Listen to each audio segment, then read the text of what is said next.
Le président de la République à Monsieur le Premier ministre, chef du gouvernement.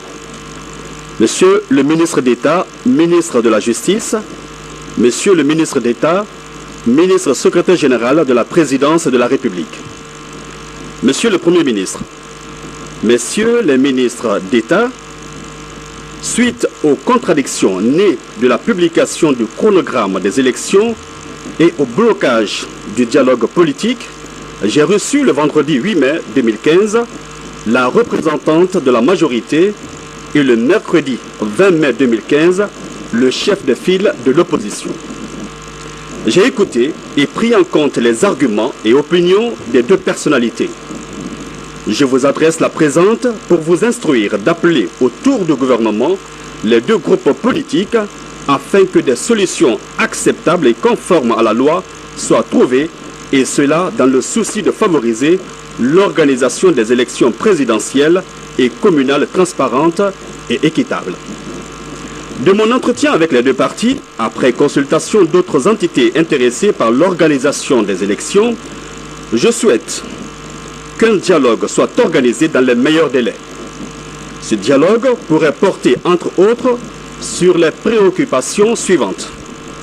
La préoccupation selon laquelle les organes non élus des collectivités locales ne doivent constituer ni un frein à la transparence, ni un handicap à l'équité du processus électoral. La facilitation des échanges d'informations entre les partis politiques, le gouvernement et la CENI sur le processus électoral sans enfreindre à l'indépendance que la loi confère à cette dernière. La mise en place d'un mécanisme permanent instituant les échanges entre la CENI et les acteurs électoraux.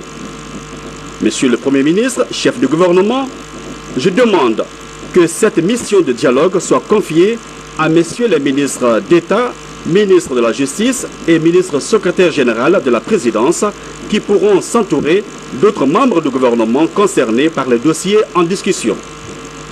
J'encourage les acteurs politiques à privilégier le débat d'idées, la confrontation des opinions, au recours à la violence qui occasionne à chaque fois des dégâts irréparables infligés aux citoyens et à l'État. J'attache une importance particulière à la mise en œuvre effective et diligente de la présente instruction. Je reste disponible pour toutes les parties prenantes au dialogue. Je réitère ma conviction profonde que les vertus du dialogue constituent le ferment essentiel de toute démocratie. Professeur Alpha Condé. Merci, DG.